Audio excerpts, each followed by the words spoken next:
అమరావతిని ఏకైక రాజధానిగా కొనసాగించడం పట్ల తాము ఎంతగానో సంతోషిస్తూ అమరావతిని రాజధానిగా స్వాగతిస్తున్నామని ప్రొద్దుటూరు ఎమ్మెల్యే నంద్యాల వరదరాజుల రెడ్డి అన్నారు. ఈ సందర్భంగా స్థానిక నెహ్రూ రోడ్లోని టీడీపీ కార్యాలయం నందు ఏర్పాటు చేసిన పాత్రికేయుల సమావేశంలో ఎమ్మెల్యే వరదరాజు మాట్లాడారు. రాష్ట్ర విభజన తర్వాత ఆంధ్రప్రదేశ్కు సొంత రాజధాని ఉండాలని నాటి ముఖ్యమంత్రి నారా చంద్రబాబు నాయుడు ఆకాంక్షించారని, అమరావతిని రాజధానిగా ప్రతిపాదన చేసి అక్కడి నుండి పరిపాలన సాగించారని గుర్తు చేశారు.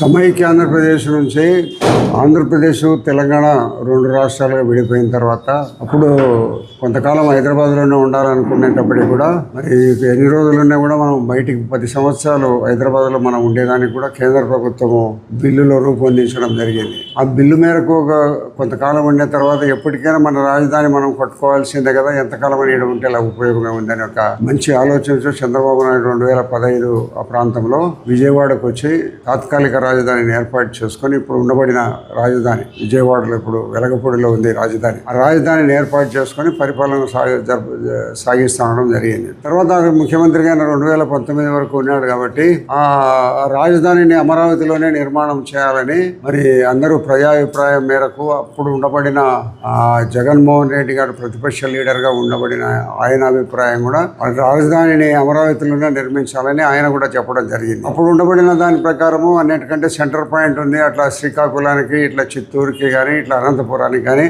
సెంటర్లో ఉంటుంది కాబట్టి విజయవాడలో ఉండబడిన పేరు అమరావతిలోనే రాజధాని పెట్టాలని నిర్ణయించుకొని అప్పుడు ఉండబడిన గౌరవ ప్రధానమంత్రి గారిని పిలిపించి పునాది రాయి వేయించడం జరిగింది. 18లో పునాది రాయి వేయడం జరిగింది. అమరావతికి రాజధానిగా, పర్మనెంట్ రాజధానిగా ఇక్కడనే జరగాలని. అప్పుడు ఉండబడిన ప్రతిపక్ష లీడర్ కూడా రాజధానిని అమరావతిలోనే ఉండాలని చెప్పినాడు. కాబట్టి ప్రధానమంత్రితో పునాది రాయి వేసినారు. 2019లో జగన్మోహన్ రెడ్డి గారు ముఖ్యమంత్రి అయినారు. ఆయన ముఖ్యమంత్రి అయిన తర్వాత కొన్ని రోజులకు గతంలో అమరావతి రాజధానిగా ఉంటుందని చెప్పిన మాటను వదిలిపెట్టి ఆయన వచ్చిన తర్వాత 3 రాజధానులని మాట్లాడడం జరిగింది. 3 రాజధానులు విశాఖపట్నంలో పరిపాలనా రాజధాని, మరి రాయలసీమలో ఆర్థిక పరిస్థితికి సంబంధించి 3 రాజధానులు ఉండాలని, విశాఖపట్నము, విజయవాడ, రాయలసీమలో కూడా ఉండాలని 3 రాజధానులు కావాలని ఆయన కోరుతా రావడం జరిగింది. దాంట్లో భాగంగానే కొంత విశాఖపట్నంలో కొంత డెవలప్మెంట్ కూడా చేయడం జరిగింది. ఆయన కొన్ని ప్రభుత్వ ఆఫీసులు కూడా కట్టేదానికోసం కొన్ని నిర్ణయాలు తీసుకొని కొన్ని మొదలుపెట్టే పరిస్థితులు జరిగినాయి. పూర్తిగా అయితే ఏదో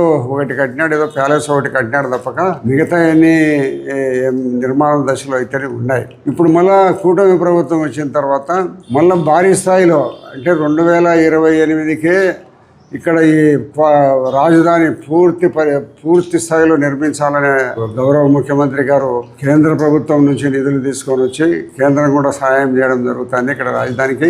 మరి దాదాపు సుమారు 54,000 కోట్ల రూపాయలతో ఈ మన రాజధాని నిర్మాణానికి ఖర్చులు కూడా వేయడం జరిగింది. అన్ని రకాల పూర్తి స్థాయిలో ఇప్పుడు రాజధాని నిర్మాణం చేయడం జరుగుతూ ఉంది. పనులు కూడా జరుగుతున్నాయి. 2028 నాటికి పనులన్నీ కూడా ప్రతి ఒక్క పనులు కూడా పూర్తయితే పరిస్థితి ఉంది.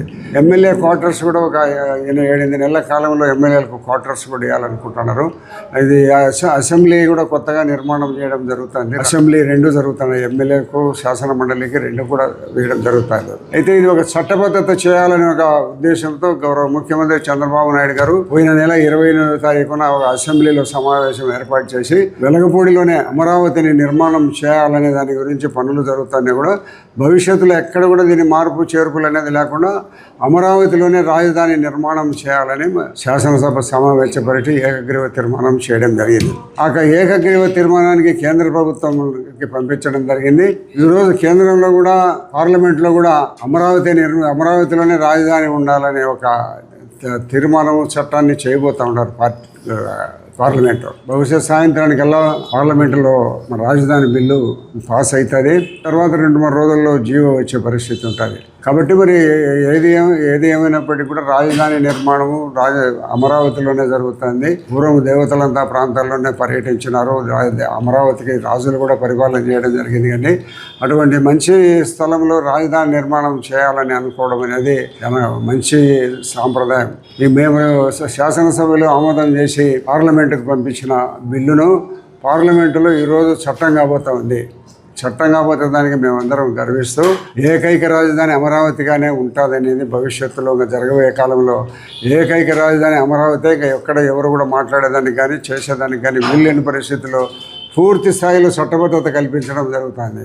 పార్లమెంట్లో ఒకసారి చట్టం ఆమోదం అయిపోతే దాని తర్వాత ఎవరు చేసేది ఏమి ఉండదు. అమరావతి శాశ్వత రాజధానిగా కేంద్ర ప్రభుత్వం గుర్తిస్తూ ఉంది కాబట్టి ప్రధానమంత్రి నరేంద్ర మోడీ గారికి మరి అమిత్ షా గారికి ఈ బిల్లును ఎవరైతే ప్రవేశపెడుతున్నారో మరి ఈరోజు బిల్లును ఎవరు ప్రవేశపెడతారో మరి చూడాలి పార్లమెంట్లో. ఆంధ్రప్రదేశ్ ఎమ్మెల్యేలకు అందరికీ కూడా మేము ధన్యవాదాలు తెలియజేస్తూ శాశ్వత రాజధాని భవిష్యత్తులో అమరావతి, మన పిల్లలు మనమందరం ఉన్నది అమరావతి ఉంటుంది కాబట్టి అమరావతి శాశ్వత రాజధానిగా నిర్మాణం చేసే కేంద్ర ప్రభుత్వానికి మేము మనస్ఫూర్తిగా కృతజ్ఞతలు ధన్యవాదాలు తెలియజేస్తూ అదే మాదిరిగా మా గౌరవ ముఖ్యమంత్రి చంద్రబాబు నాయుడు గారు ఒక మంచి దూరదృష్టితో అమరావతిలో రాజధాని పెట్టాలని ఆయన కూడా ఒక తీర్మానం చేసి ఆ పంపించడం శాసనసభ్యులందరూ కూడా మేము చేసిన తీర్మానం అమరావతి రాజధానిగా ఉండాలని మేము చేసిన రాజధాని ఆంధ్రప్రదేశ్లో చేసిన అమరావతి రాజధాని తీర్మానము ఈరోజు కేంద్ర ప్రభుత్వం